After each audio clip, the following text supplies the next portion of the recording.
매주 금요일 여호수아서를 이렇게 순서대로 설교하고 있는데 33번째 시간 여호수아 22장 1절에서 9절을 읽었고, 말씀의 제목은 여호수아의 권면입니다. 언제인가 홀로 먼 길 여행을 떠나는 딸에게 아비로서 밤잠을 이루지 못한 가운데 편지를 썼던 적이 있습니다.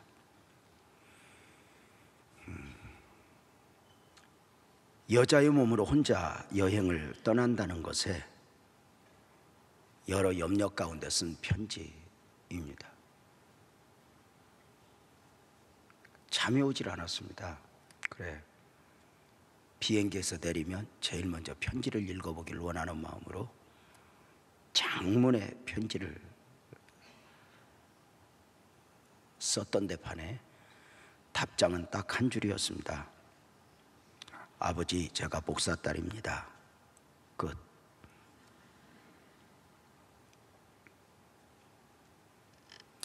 한때 미국의 영적 각성을 일으켰던 부흥사이자 신학자요 설교자인 조나단 에드워즈가 먼 여행을 떠나는 딸 메리에게 썼던 편지가 한 책에 기록되어 있었습니다. 1703년에 태어나 1758년까지 생애를 살았던 에드워즈인이 당시 1700년도 초반, 중반 통신시설, 교통시설 아주 열악할 때입니다. 당신은 한번 여행을 떠나면 돌아오기 전에는 그 소식을 알 수 없을 때여서 당신은 무소식이 희소식이라는 위로가 있곤 했었습니다. 그 딸에게 편지를 씁니다. 나의 사랑하는 딸에게, 이제 서로 교제할 수 없을 정도로 먼 곳으로 떠나는 자식에게 아비로서 관심을 갖는 것은 당연하다 싶구나. 이제 새로운 세계로 여행을 떠나는 너에게 많은 일들이 있어질 것이다. 물론 좋은 일도 있겠지만 그곳에서 병을 얻을 수도 있고 죽을 수도 있고, 우리가 너의 소식을 듣기 전에 내가 무덤에 있을 수도 있을 것이다. 그럼에도 아버지로서 가장 관심을 갖는 것은 너의 영혼에 관한 것이란다. 네가 우리와 멀리 떨어져 있을지라도 하나님은 언제나 너와 함께 하시고 너를 주목하고 계신단다. 너는 우리의 도움이 미치지 못하는 먼 곳에 있지만 너를 도우실 하나님이 언제나 너와 함께 계심에 감사하고 있단다. 나는 네가 우리와 떨어져 있지 않다고 해도 하나님과 멀리 떨어져 사는 것보다 우리와 네가 수백 마일 떨어져 있더라도 하나님께 가까이 있는 너를 원한단다. 항상 하나님을 가까이 하여라. 그리고 다음에 우리가 혹시 네가 죽었다는 슬픈 소식을 듣게 되더라도 네가 주님 안에서 죽었다면 언제인가 천국에서 만날 수 있기에 우리에게는 큰 감사와 희망이 될 것이다. 사랑하는 딸아, 어디에서 살든지 주 안에서 살다가 주 안에서 만나자. 사랑하는 딸아, 어디에서 죽든지 주 안에서 죽어 주 안에서 만나자입니다. 성도님들은 혹시 멀리 떠나는 자식에게 편지를 쓴다면 이런 정도의 편지를 쓰실 수 있겠습니까? 영혼 중심의 편지입니다. 부모에게 떨어질지라도 하나님에게서 멀어지지 말아라. 육신은 혹 죽을지어다도 가장 중요한 것은 영혼 구원임을 잊지 말아라. 주 안에 살다 주 안에 죽어 천국에서 만나자. 영혼을 믿고 영혼을 사모하는 사람들만이 할 수 있는 권면입니다. 오늘 말씀에는 이스라엘 공동체를 떠나야 하는, 아니 떠나고 있는 느후벤 지파, 갓 지파, 므낫세 반 지파를 향한 여호수아의 권면이 소개되고 있습니다. 이스라엘이 요단을 건너 7년의 가나안 정복 전쟁을 마친 가운데 여호수아는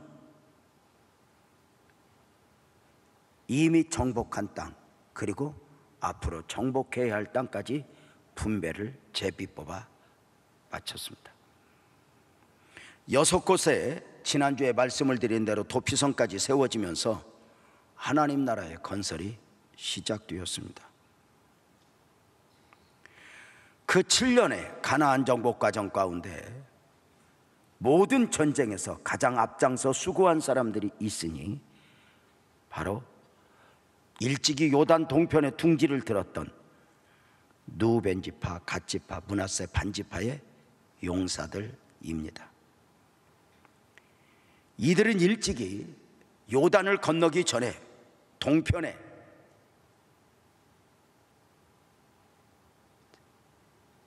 자기들의 삶의 터전으로 받는 조건으로 가나안 정복전쟁에 앞장을 서게 되었고, 정복전쟁을 마치면서 자신들이 분배를 받았던 요단 동편으로 떠나는 것입니다. 그동안 언제인가 여호수아 설교를 연속하여 하는 가운데 요단을 건너지 않는 사람들이라는 주제로 설교했던 기억이 있는데 여러분은 기억을 하실지 모르겠습니다. 요단을 건너기 전에, 광야 이스라엘 백성들이 요단을 건너기 전에 그 요단 동편의 땅을 보면서 너무너무 비옥한 땅, 아름다운 땅을 만나게 된 것입니다. 그 아름다운 땅을 보자 그동안 광야 여정 가운데 앞장섰던 르우벤 지파, 갓 지파, 므낫세 반 지파가 모세에게 우리가 이 땅에 머물겠습니다 하고 요청을 하는 것이었습니다. 당시 저들의 요청은 모세를 절망케 하였고, 또 저들의 강력한 요구 앞에 모세는 기도하는 가운데 하나님이 원해서가 아니라 저들의 원함대로 그 땅을 주기로 하는 대신에 저들에게 요구된 조건은 단 너희가 여기서 앞서 둥지를 트는 대신에 요단을 건너 정복전쟁에 앞장을 서라 였습니다. 저들은 약속대로 정복전쟁에 앞장을 서서 사명을 감당하였고, 정복전쟁이 마쳐지자 가족들이 기다리고 있는 요단 동편으로 가는 것이었습니다. 자, 여기서 여러분에게 한 가지를 말씀을 드리고 싶습니다. 하나님은, 모세는 왜 이 요단 동편의 둥지를 틀겠다고 했던 사람들에게, 그 리더들에게, 그 용사들에게 너희가 여기 둥지를 틀겠다 했는데 이것이 분명하게 1차적 하나님의 원하심이 아닌 건 알았어요, 이들도. 자, 그런데 이들에게 이 땅을 너희가 원하는 대로 정착하는 대신에 지금까지 너희가 그러했던 대로 전쟁을 할 수 있는 용사들, 너희들은 요단을 건너 가나안 정복전쟁에 앞장을 서라 였습니다. 왜 이렇게 했겠냐는 것입니다. 여기에 하나님의 의도가 있고 모세의 의도가 있습니다. 무엇이겠습니까? 우리가 가나안 정복전쟁에 대전제가 있습니다. 이것은 여호와의 전쟁입니다. 분명한 것은 모든 전쟁은 용사가 있어서 승리한 것이 아니라 하나님의 전쟁으로 하나님이 이겨내시는 전쟁이었습니다.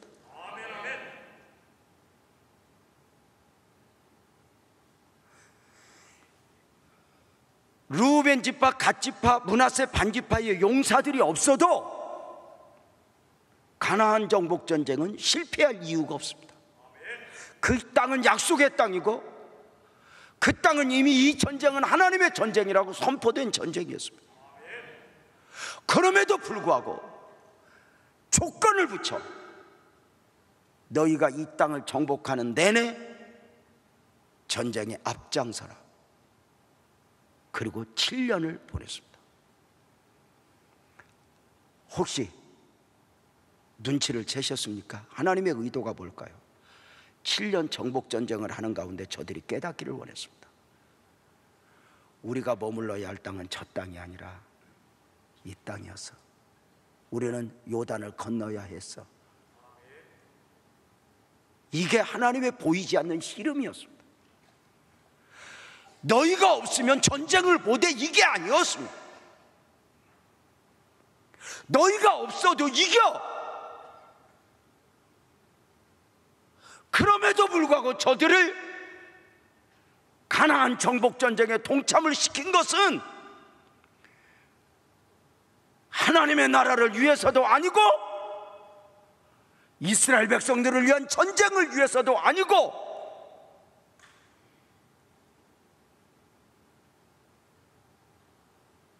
너희가 이 마음을 읽어라. 7년 동안 보여줄 걸 다 보여주셨습니다.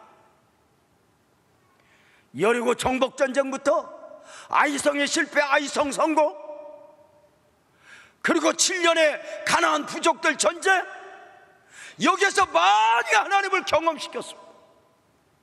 그리고 이 땅이 약속의 땅이야, 약속의 땅이야 수없이 강조되었습니다. 모세의 의도가 뭐였을까요?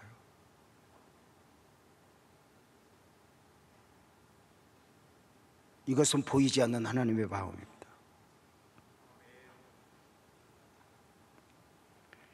너희들 무엇이 하나님의 원하심인지 알고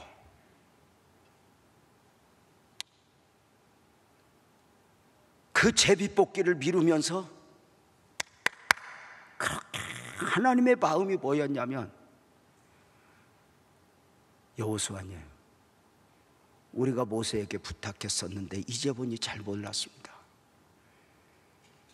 그곳은 더 좋은 땅이면 틀림이 없지만 약속의 땅은 아니니 우리 다시 가족들을 데리고 와야겠습니다. 이걸 원했습니다.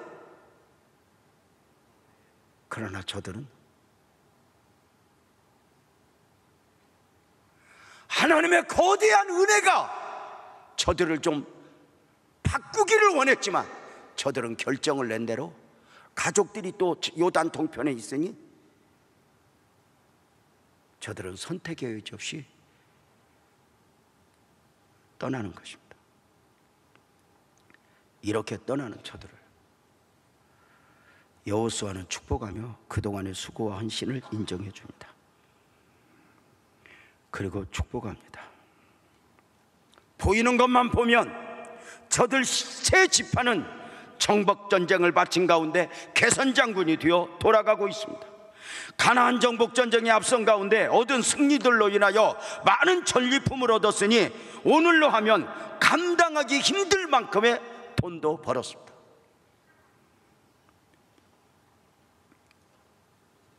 여호수아가 축복한 내용을 볼까요? 22장 8절입니다. 말하여 이르되 너희는 많은 재산과 심이 많은 가축과 은과 금과 구리와 소유와 심이 많은 의복을 가지고 너희의 장막으로 돌아가서 너희의 원수들에게 탈취한 것을 너희 형제와 나눌지니라. 자, 제가 말씀을 드렸죠. 여리고 정복전쟁에서 전리품을 욕심내지 말아라. 이것은 첫 번째 전쟁이니 이 모든 전리품은 하나님의 것으로 구별해라. 그러면 앞으로 있어질 모든 전쟁에 있어 전리품은 너희에게 축복으로 안겨질 것이다. 언제나 처음 들은 얼굴로 이렇게 보는 것에 대해서 하여튼 참 무지하게 존경을 합니다. 자, 그 가운데 아가니가 욕심을 내었다가 아이성에 실패를 했고 결국은 처음 것은 하나님에게야, 이걸 연습을 한 후에 저들은 지금 이렇게 부자가 된 것입니다. 이들만이 아니라 가나안 정복전쟁을 한 참여한 모든 지파들이 사실은 이렇게 부자가 되었습니다. 이렇게 이제 저들이 이제 많은 전리품을 안고 가족 곁으로 이렇게 가는 저들을 향하여 이제 저들을 축복하면서도 여호수아가 염려가 있으니 영적 염려입니다. 저들 세 지파의 삶의 터전이 요단 동편에 있으니 저들은 이제 이스라엘의 공동체에서 멀리 떨어져야 하고 무엇보다도 성막에서 멀어져야 하는 것입니다. 오늘날로 말하면 여러 가지 삶의 이유로 교회에서 멀어지는 것입니다. 요단 동편이 워낙 기름진 땅이어 살기에도 목축 사업을 하기에도 자녀를 양육하기에도 좋지만 성막에서 멀어지고 공동체에서 멀어지는 저들의 영적 문제를 염려하는 것입니다. 한번 상상해 보십시오. 저들은 절기를 지키기 위해서 성막에 와야 되고 성전에 와야 됩니다. 제사에 참여해야 됩니다. 그런데 마침 비가 많이 와서 요단물이 넘치면 올 수가 없습니다. 이제 마음껏 언제든지 예배하고 언제든지 기도할 수 있는데 환경과 여건이 언제든지 예배, 언제든지 기도를 할 수 없는 것입니다. 마음이 없는 게 아닙니다. 마음은 있지만 마음은 원이로 돼요. 환경이 어쩔 수 없습니다. 지금처럼 자동차가 있는 것도 아닙니다. 요단강 내지는 얼마나 많은 과정들이 있습니까? 저들을 보내면서 여호수아는 너희들이 얼마나 앞으로 가서 잘 살고 자식을 잘 키운가가 아닙니다. 조나단 외두어지가 딸을 보내면서 너 앞으로 잘 살다가 잘 와라, 이게 아니었습니다. 딱 하나 염려는 영적 염려였습니다.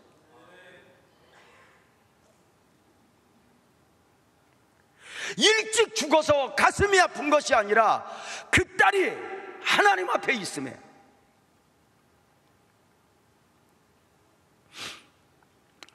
이번에 제가 여수에 다녀와서 손양원 목사님 순교터를 이렇게 다녀왔더니 우리 집사님 한 분이 손양원 목사님 무덤 앞에 이렇게 동인이 동식이, 그러니까 순교했던 아들 무덤을 이렇게 사진을 찍어서 저에게 보내줬는데 이렇게 보면서 눈물이 났어요. 손양원 목사님 옆에 자식들이 많이 있었지만 손양원 목사님이 그들 순교 앞에서 드렸던 감사가 있잖아요. 미국으로 그렇게 유학 가고 싶어 했던 아들들, 미국보다 더 좋은 천국으로 보내주셔서 감사합니다. 이 땅에서 죄 더 많이 짓기 전에 주님 품으로 안아주셨으니 감사합니다. 사람으로는 감히 할 수 없는 감사들을 나열했죠.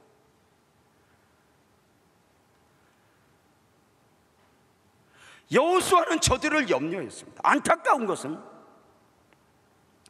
저들이 7년 동안 죽도록 충성했지만, 탕자 형이 충성했지만 아버지 마음을 읽지 못했듯이 저들은 충성을 했지만 저들을 향한 하나님의 마음을 읽지 못했습니다. 저들을 욕심내는 것입니다. 가까이 두고 싶어서. 그 가운데 여호수아가 권면을 합니다. 염려하며. 그런데도 성공하여 돌아가는 저들은 관심이 없습니다. 성공하여 가족들 만나는 기쁨, 이런 일반적인 기쁨들에 젖어있습니다. 어쩌면 다른 지파들 다 저들 세 지파를 부러워했을지도 모릅니다. 그러나 그 떠나고 있는 저들의 모습에 대하여 여호수아 22장 9절은 이렇게 표현합니다. 루벤 자손과 갓 자손과 문의 반지파가 가나안 땅 실로에서 이스라엘 자손을 떠나 여호와께서 모세에게 명령하신 대로 받은 땅 곧 그들의 소유지 길르앗으로 가니라. 떠나 멀어져 가니라. 여러분, 실로에서, 성막이 있는 곳에서, 하나님을 예배하는 곳에서 점점 멀어지고 있는 저들을 향한 표현입니다. 육신적으로는 대단하게 성공하여 영웅의 칭호를 안고 가지만 영적으로 멀어지는 저들을 향한 안타까움, 돈을 벌고 성공하여 세상 명예는 얻었지만 하나님의 중심에서 멀어지니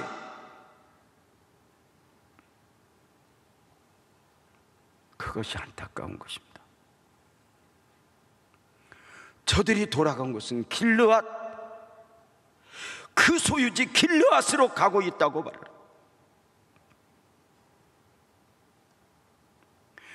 놀랍게도 성경은 그곳을 약속의 땅이라고 말하지 않습니다. 하나님의 특별한 은혜가 아니었다면 그곳은 실로에서 멀어져 있는 하나님의 섭리에서 벗어나 있는 땅. 종종 말씀을 드리지만 애굽이 애굽일 수밖에 없었던 이유가 무엇입니까? 가난해서? 아니요. 먹을 것이? 아니요. 오늘날의 도시 문화입니다. 화려합니다. 그런데 애굽이 애굽일 수밖에 없었던 이유, 하나님이 없는 땅, 하나님의 섭리, 하나님의 약속이 없는 땅이었기 때문에. 애굽 땅보다 가나안 땅이 더 화려합니까? 아니요. 가나안은 하나님의 섭리가 있고 하나님이 주인인 땅, 바로 이것입니다.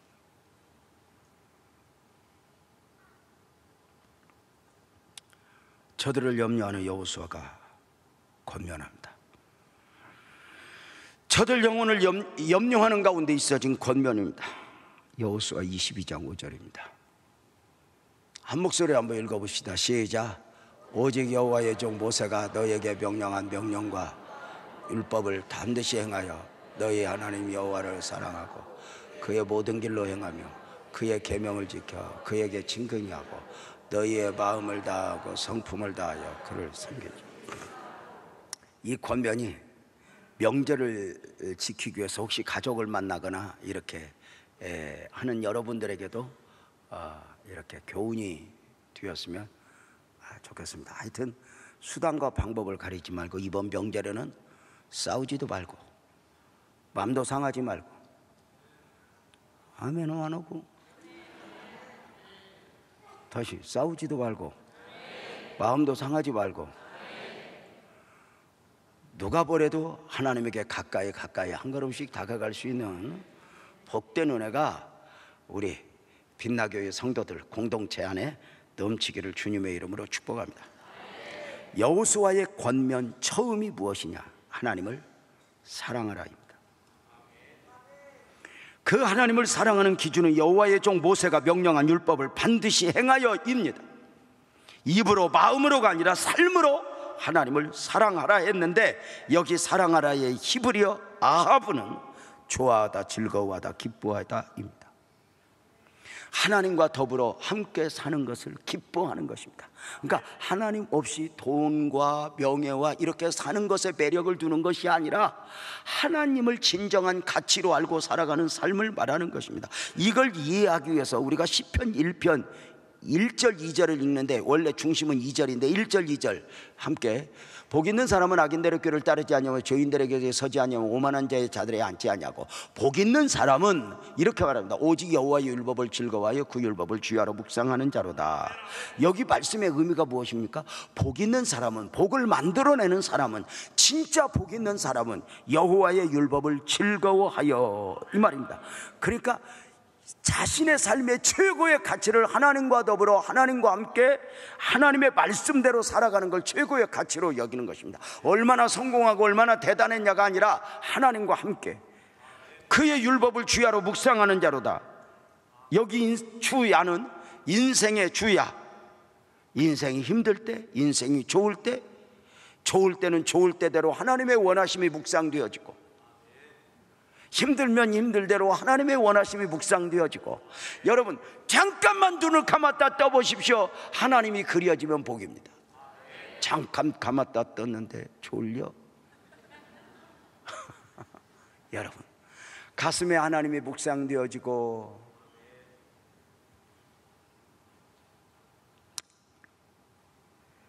왜 이렇게 권면했을까요? 이제 떠나는 너희들, 이제 가나안 정복 전쟁은 마쳤지만 너희들 살기 위해서 가지만 전쟁이 없다고 전쟁이 없는 것이 아니라 너희에게 비로소 처절한 삶의 전쟁이 있어질 것이다. 수많은 시험이 밀려올 것이다. 저들만이 아니라 오늘을 우리 살아가는 우리에게도 그러하지 않은가? 지난주에 호세아 설교를 하는 가운데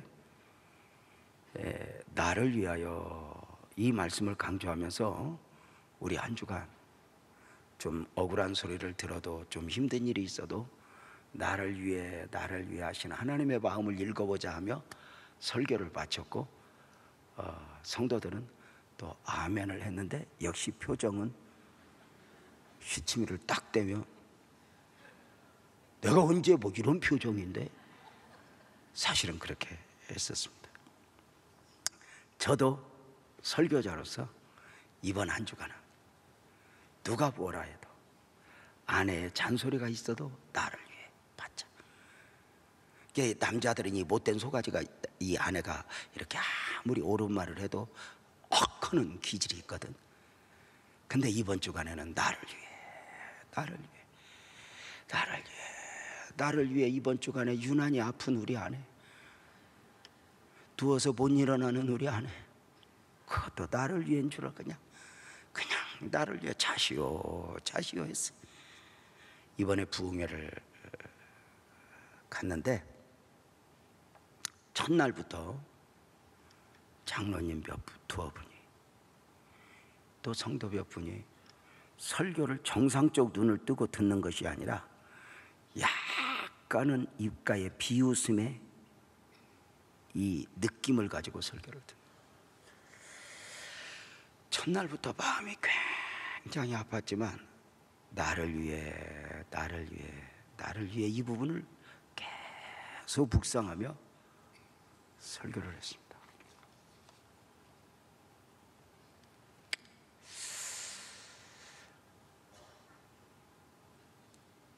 나를 위해.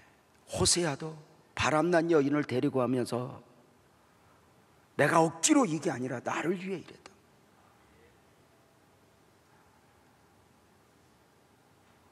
다윗도 사울 앞에 인내하면서 나를 위해라고 했다. 사울을 위해서 도와준다고 하지 않았단 말이야.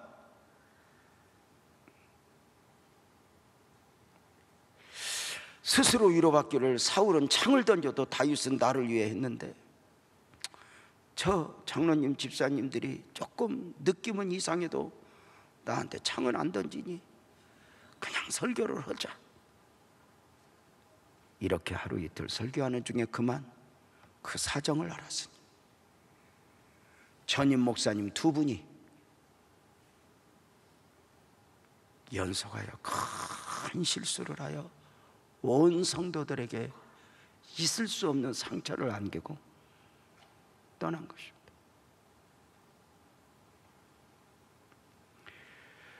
반복하여 목사들로 인하여 실족될 정도로 시련과 고통을 겪었던 저들이 담임 목사님을 향해서도 새로우신, 그리고 강사로 간 이 목사를 향해서도 마음을 열지 못하니 굳을 대로 굳은 거예요.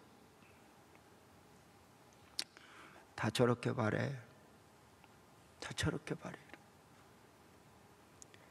그 사정을 알고 얼마나 죄송하고 미안한지, 그 잠깐 씨름했던 것이 그렇게 회개를 하는데, 제가 부흥회 가서 호텔에 앉아서 제일 많이 회개한 게 이번인 것 같아요. 하나님, 나까지 저들 마음을 아프게 했어요. 혹시라도 내가 말을 함부로 한 것 같아요. 하나님, 어떡해요? 제가 기도하고 그러면서 마음으로 저들을 만졌는데, 저들이 부흥의 마지막 날, 마지막 시간에 얼굴들이 풀어지면서 엉엉 우는 거예요. 앞장서서 목사를 외면했던 장로님이 나를 끌어안고 우는데 수염을 안 깎아서 얼마나 아픈지.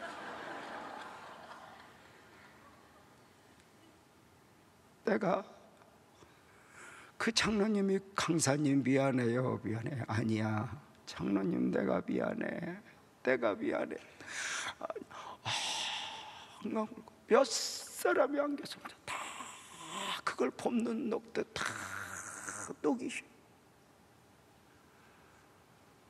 저를 섬겨주기 위하여 데리러 왔던 집사님이 그 우는 장면을 보고 목사님 왜 이렇게 우는지 몰랐어요. 그래.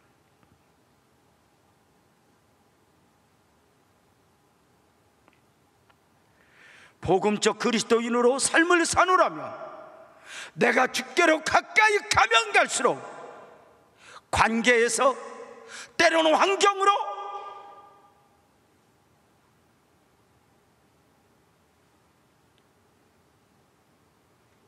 가로막는 시험의 요소들이 있다는 거죠. 예수님 공생애를 시작하시기 전에 금식하신 가운데 시험을 물리치심의 원리를 봅니다. 금식하신 예수님 앞에서 마귀가 했던 첫 번째 시험, 네가 하나님의 아들이여거든 이 돌로 떡을 만들어 보라. 이때 예수님이 마태복음 4장 4절에 그 시험 앞에 주님이 주셨던 말씀, 사람이 떡으로만 살 것이 아니요 하나님의 입으로부터 나오는 모든 말씀으로 살 것이니라. 이 말씀이 주는 의미가 무엇입니까? 물론 해석하는 원리가 다 있겠지만 이 말씀이 주는 의미는, 아주 강력한 의미는 간단합니다. 내가 시험을 당하듯 너희도 시험을 당할 것이다. 그런데 너희가 시험을 이기려면 그 기준이 어떠해야 하는가? 떡으로만 살 것이 아니요 떡이 기준이 되면 안 된다. 이익이냐 손해냐가 결정의 기준이면 안 된다. 때로는 손해를 볼지라도 억울할지라도 하나님의 말씀이 원하는 대로, 말씀이 하나님의 입으로부터 나오는 말씀, 너희가 받은 말씀이 너의 결정의 기준이 되게 하여라. 여러분, 마귀는 오늘도 우리가 너무 하나님의 말씀대로 살면 손해본다는 생각을 갖게 합니다. 솔직히 물어봅시다. 우리가 너무 하나님 뜻대로 살면 손해봅니까? 이익 봅니까? 대답 안 할 줄 알았습니다. 여러분, 마귀가 그걸 담아줘. 목사들도 보면 너무 하나님 뜻대로 하면 그 재미있는 걸 포기해야 되는데, 여러분, 우리가 이걸 위해 세상 것 포기하는 것 이상 하나님 안에는 그 세상 것보다 천배 만배 멋진 것이 있습니다. 세상의 즐거움은 즐겨보십시오. 가슴은 찝찝합니다. 하나님의 은혜를 받아보십시오. 여기가 따뜻합니다. 이 무엇으로 우리 마음이 따뜻하게 됩니까?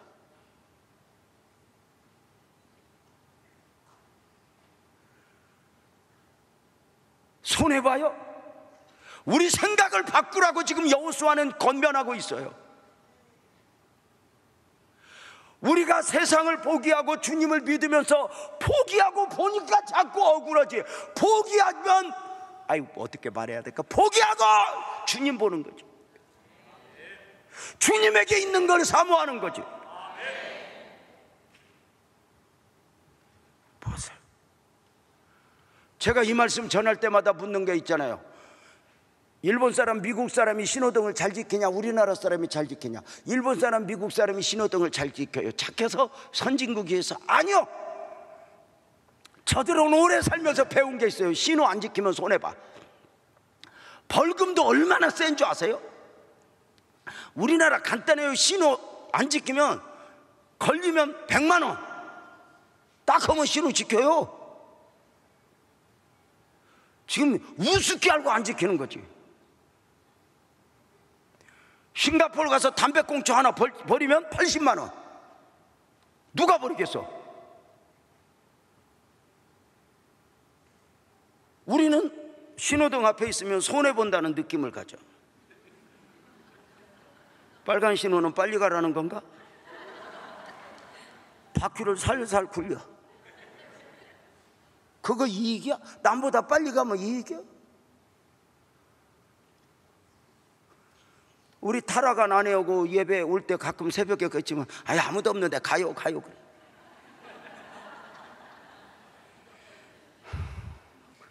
또 나도 와.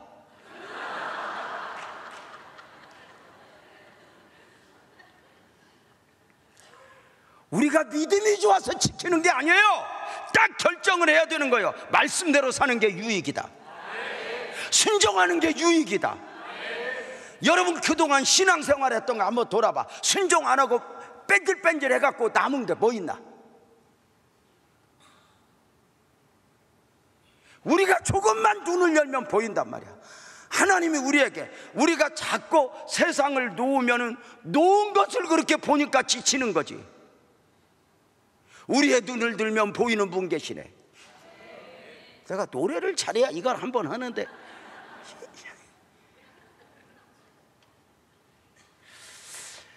하나님을 가까이 하라. 그리고 하나님을 사랑하라. 여호수아는 저들을 보내면서 성공자로 가는 저들을 눈물로 보내는 거예요. 너희들 돈 많아서 살기 좋아서 하나님을 잃어버릴까 두렵다. 그리고 어떤 시험이 와도 두 번째 권면은 그의 모든 길로 행하며 있으니 이게 삶의 목적의 문제예요. 시편 1편 1절을 다시 한번 읽어보면 복 있는 사람은 악인들의 꾀를 따르지 아니하며 죄인의 길에 서지 아니한다 이렇게 말을 해요. 복을 만들어내는 사람, 복 있는 사람은 죄인의 길에 서지 아니하며 벌판에 서 있는 것이 아니라 길이라는 건 목적지 방향이 분명한 것이죠. 부산 가는 길, 광주 가는 길, 평양 가는 길, 백두산 가는 길. 죄인은 죄인의 길에 서 있죠. 여기 죄인은 특별한 사람을 말하는 것이 아니에요. 하나님 없는 것처럼 사는 사람을 말해요. 죄라는 단어는 아마르티야, 관역을 빗나가야 돼요. 그 삶의 이유에서 하나님 없지 오직 삶의 목적을 자신을 두고 사는 사람, 복을 만들어내는 사람은 달라요. 그 목적이 하나님이 계산되어 있어요. 하나님과 함께, 하나님과 동행. 우리의 삶의 목적이 결코 나 자신 하나 위해서라면 우리는 불행한 거죠. 참 신앙은 목적이 바뀌는 거죠. 오늘 새벽에 나눴던 말씀 혹시 기억나는지 모르겠어요. 물론 새벽에 다 나온 건 아니지만 한 2명 빼고 다 나왔는데 다 많이 나왔어요. 어때? 잠 좀 많이 주무셨어? 근데 옆에 사람 보고 물어봐. 새벽에도 안 나오고 왜 조냐? 그러고 한번 물어. 여러분 보세요. 십자가에 못 박혀 죽으신 예수님을 부활하신지 모르고 엠마오로 가는 두 제자의 이야기였어요. 저들은 예수님이 내게 이루어 줄 것을 모두 이루어 준다고 예수님을 등에 두고 가는 건데, 문제는 엠마오라고 하는 단어예요. 엠마오는 모르는 길이에요. 제법 사람이 목적을 세우고 살아가 보지만 주님 없는 길은 다 시간 정도의 차이가 있지 결국은 모르는 길입니다. 돈을 벌어서 화려하게 살아요. 저 시간의 차이가 있지 언젠가 더 젊든 적든 빼앗기든 아니면 늙어서든지 둘 중에 하잖아요. 그 돈이 내게 필요 없든지 아니면 돈이 내게서 떠나든지. 아닙니까? 그러면 내가 이것 때문에 이거란 말이야. 세상 전부 다 어디에 투자해도 맞죠.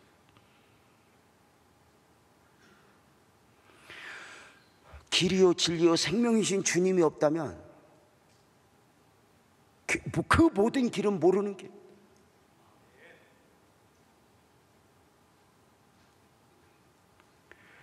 저들이 걸음을 돌이켜 예루살렘으로 향하게 된 이유를 뭐라고 말해요? 나중에 눈이 열려 그 자기들의 고백적 간증이 누가복음 24장 32절에 말하기를 그들이 서로 봐야 돼 길에서 우리에게 말씀하고 우리에게 성경을 부릴 때 우리 속에서 가슴이 뜨겁지 아니하더냐.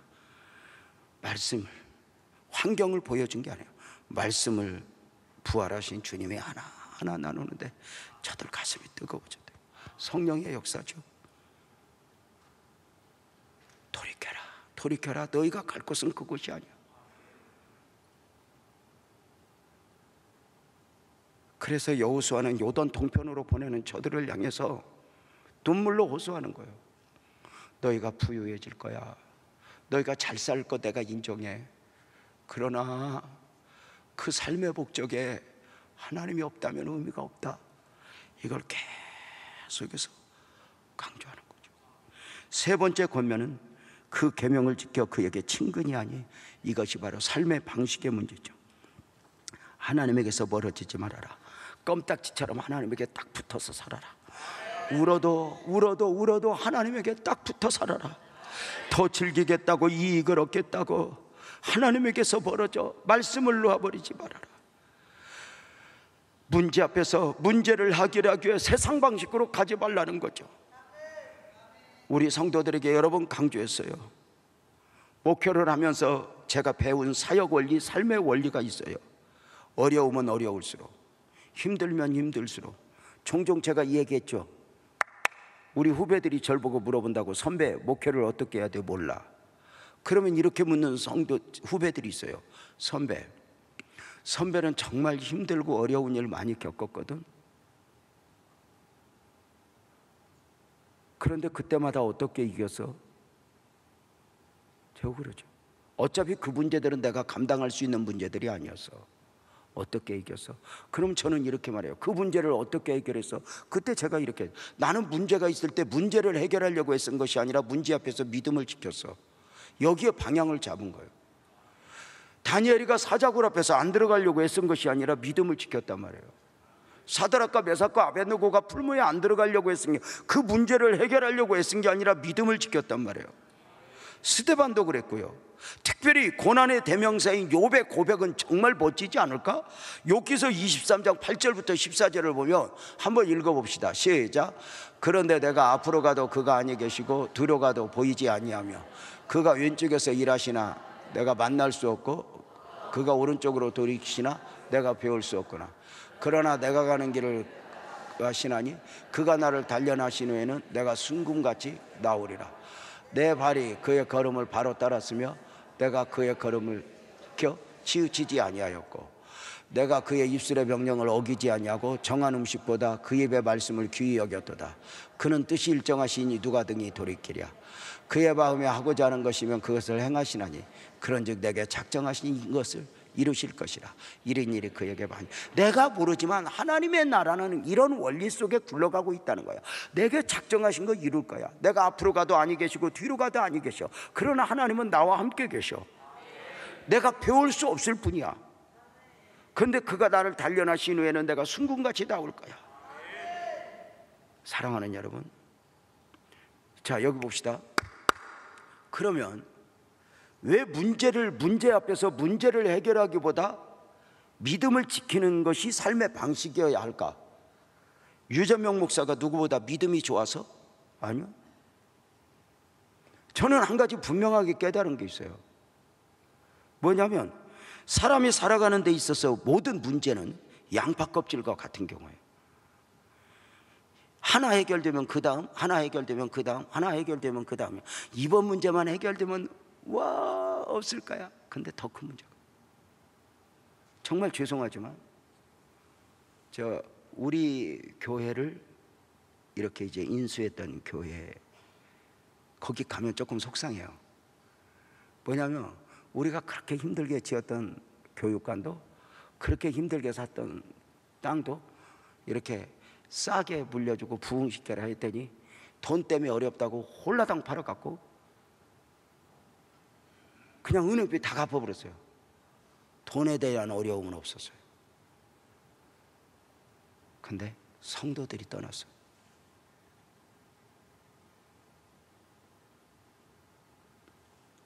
저는 그게 보였어요. 한동안 미워서 내가 쳐다도 안 봤어요. 뭐냐면 이번 문제를 해결하는데 인간적 방법을 쓰면 그 다음 문제가 없으면 쓰라니까. 근데 인생은 보이는 문제 해결하면 대기하고 있던 문제가 나오는 거라니까. 차라리 보이는 문제는요 괜찮아요. 감당할 만해요. 있지만 열받지만 밥 못 먹을 일 없고 잠 못 잘 일 없고. 이게 인생 아니에요? 이번 문제 하나 해결되면 그 다음 문제 없으면 죽어라고 문제 해결하라니까. 근데 어차피 문제는 그냥 또 와요. 냅둬.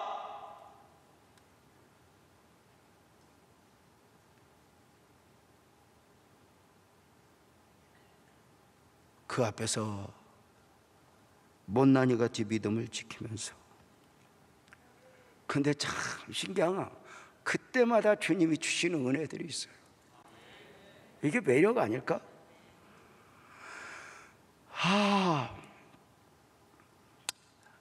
굉장히 중요한 거죠. 그래서 인생은 양파 껍질이에요. 양파 껍질 벗기면 한껏 불 벗길 때 울고, 마지막인가 보다 벗기면 또 울고. 그래서 제가 이제 배워요. 저는 뭐 사실은 제가 이렇게 사역을 하는데도 이렇게 뭐 문제들이 있어요. 근데 제가 기도는 하지만 요새는 주여 문제를 해결해 주세요 이렇게 기도 안 해. 우리 한번 크게 아멘 한번 해보자. 주여, 우리가 성경에 단순하지만 크게 아멘 한번 해보자요. 안 하는 사람은 따로 시킬까요? 노기현 아멘 한번 해봐. 아멘 아멘. 안 해. 제가 이렇게 기도해요. 주여, 이번 문제를 해결해 주옵소서. 이렇게 기도보다는 이제 방향 바뀌어요. 주여, 이 문제보다 더 내게 큰 눈을 열어주시고 큰 믿음을 주세요. 어차피 문제 이겨먹는 원리는 이거더라고. 주여, 이번 문제 해결해 주세요가 아니라 주여, 우리 남편이 저 문제 앞에서 하나님을 바랄 수 있도록 믿음을 주세요. 어차피 은혜로 살았잖아. 앞으로도 은혜로 살 거잖아. 이번 문제 해결돼서 그 다음 문제 없으면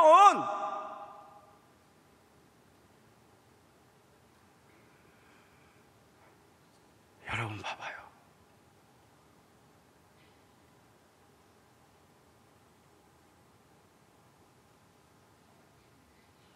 어차피 문제는 있어요. 그러니까 문제 하나 해결하면 인간적으로만 했었지 그 다음 문제가 또 있다. 그래서 저는 배운 게 뭐 이제 좀 문제는 있지만 너무 해결하려고 애 안 써요. 그냥 도와줘요. 가지 말라고 그래. 문제 보고 괜찮은 것 같아. 조금 열받기는 하지만 밥 못 먹을 일 없고 잠 못 잘 일 없고 그냥 괜찮은 것 같아. 왜냐하면 기도 빡시게 해서 해결하면 그 다음 문제가 또 오는데 새로 적응하려면 한참 걸려. 아니, 경호 집사님 조금 속은 상하지만 괜찮지 않아?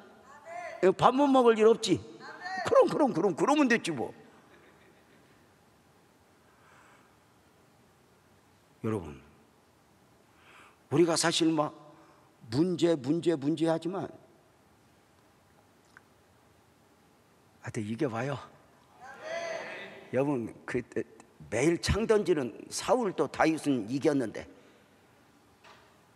창도 안 던지고 뭐 멀리서 한마디 하는 거 듣고 왜 열받아 갖고 죽내서 안 해? 그럼 신경도 쓰지 말고 하자! 믿음으로 이깁시다. 여러분이 그냥 줘라! 어차피 나는 안 끝낼 거야. 나는 내가 미국 가기 전에 은혜를 끼치고 가야 할 의무가 있어.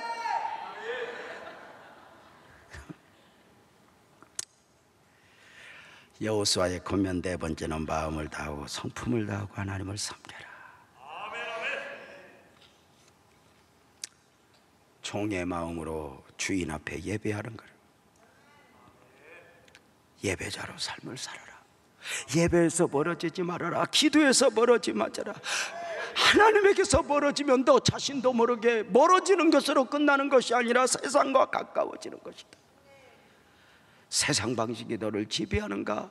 은혜로 살아야 할 너로 하여금 염려하고 짜증나게 할 것이다.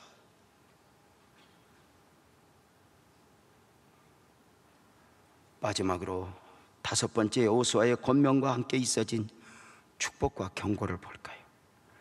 이 부분을 이야기하고 우리 빨리빨리 끝내고 그래 가도록 합시다. 우리 성도들은 빨리 끝내준다고 그래도 절대 아멘을 안 해서 나는 시간을 채워야 될 의무가 있어.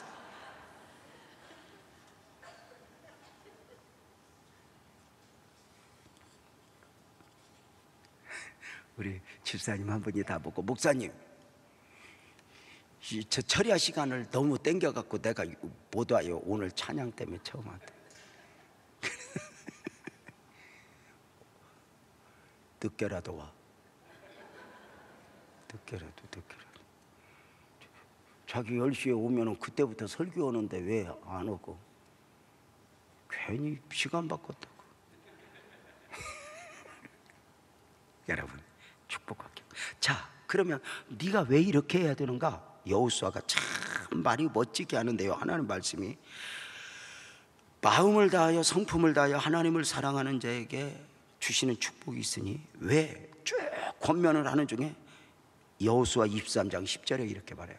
그중 한 사람이 1000명을 쫓으리니 이는 너희의 하나님 여호와 그가 너희에게 말씀하지 너희를 위하여 싸우시라. 지금까지의 축복이 끝이 아니라, 아멘 해봐요. 지금까지도 너희들 복을 많이 받았지만 좌우로 치우치지 말아라. 너희가 이러하면 하나님이 더 큰 복을 주실 것이다.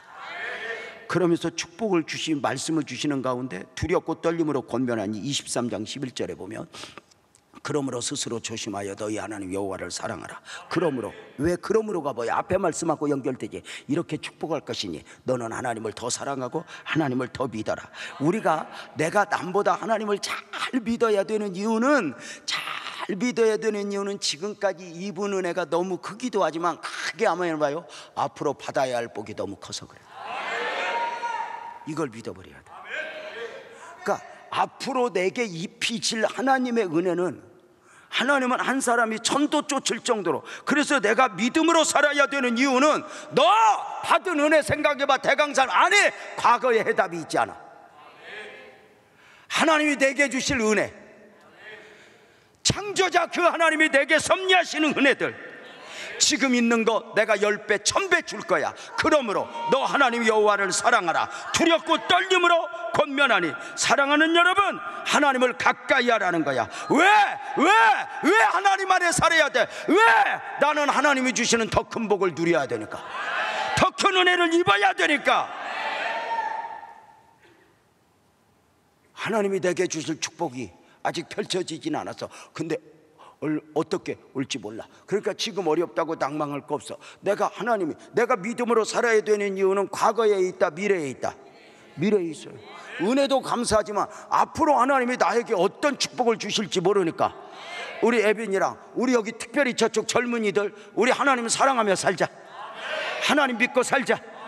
내 환경은 전혀 상관없어. 이 영적 자부심 우리에게 있어야 되는 거 아닌가? 언젠가도 말씀을 드렸지만, 제가 부교육자로 있을 때 청년부를 지도할 때예요.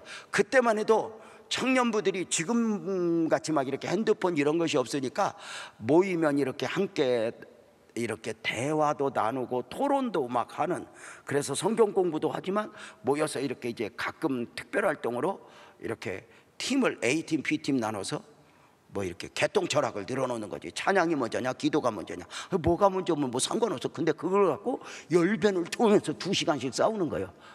이제 반절 나눠서 연구를 해와. 뭐가 우선이어야 된다. 그렇게 이제 막 찬양이 먼저냐, 또는 뭐 우리가 국가 권력과 또는 교회와의 관계, 이런 걸 팀을 나눠서 국가 권력과 하나가 되어야 되느냐, 종교가 분리돼, 이런 토론도 많이 하면서 저희는 이제 그 청년부 시절을 보냈고, 제가 또 지도를 했었어요. 제가 그렇게 청년부 지도할 때 그렇게 토론을 할 특별 기회가 있어갖고 뭐를 했냐면, 다음 주에는 복권을 갖고 간다. 복권.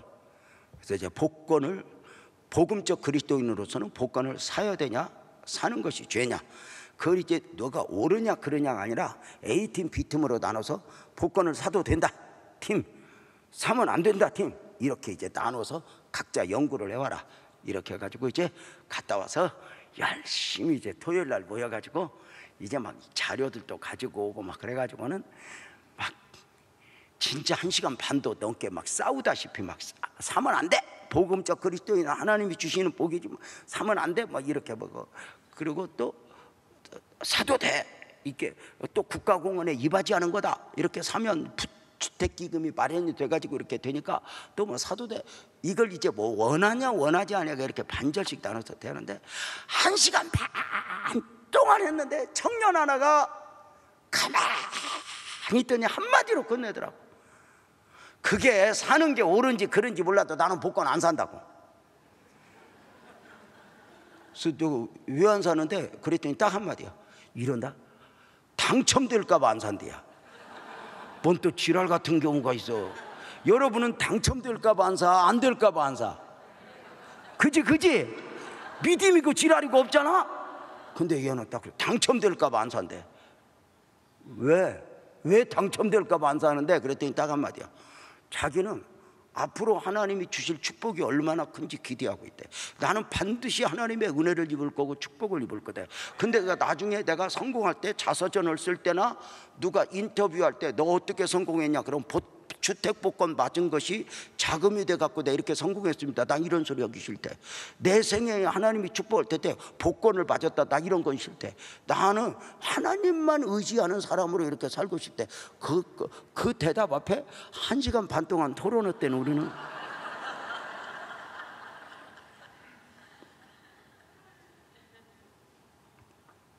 무엇을 이야기하는 거예요? 그 떠나보내면서 여호수아가 울면서 너희들 지금까지 복 받은 거 알아. 근데 하나님이 앞으로도 너에게 더 복을 줄 거야. 그래서 너희는 대강 살면 안 돼. 그래서 하나님 사랑해야 하고 하나님 친근히 율법을 지키며 살아야 돼.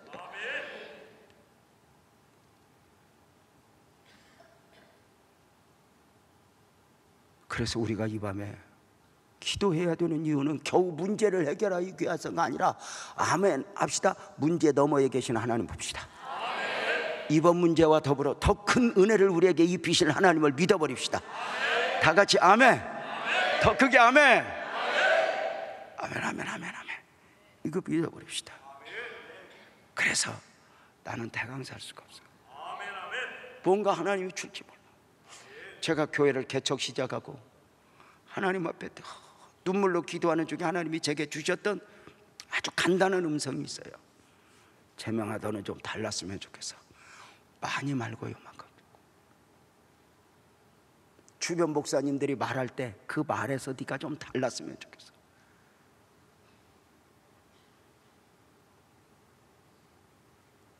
하나님은 우리에게 크고 대단한 걸 말하는 게 아니에요.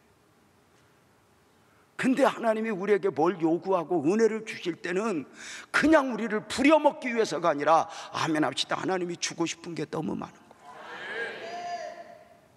오늘의 눈물 있고 오늘의 아픔이 있지만 내가 너에게 복 주고 싶다. 내가 너에게 은혜 주고 싶어. 우리는 내일을 못 보니까 오늘만 급급하고 힘들어하지만 오늘을 이겨야 되는 이유는 하나님이 우리를 더 사랑하는 여러분, 이제 말씀 마치려고요. 딴 때보다 4분이나 먼저 설교를 끝내는 저를 이해를 해주시고,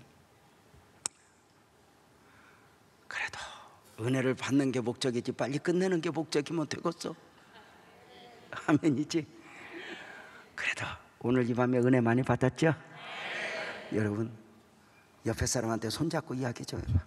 네 나한테 잘해라. 언젠가 내 덕 좀 볼 거다.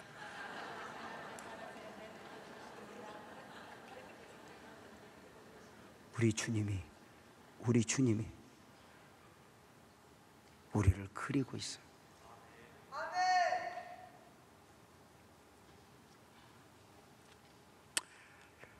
자존감이 깨지면 안 돼요. 내가 믿어본들, 기도해본들. 그러나 아니야. 서두에 얘기했죠. 하나님이 나를 욕심내신다. 세상에 다 외면하는 나를 처음에 믿음을 물었던 주님의 사랑을 붙죠. 마음을 원하는 거죠. 아자, 그 주님 믿고 우리 마음을 다하여 찬송하나 하자. 찬송합시다.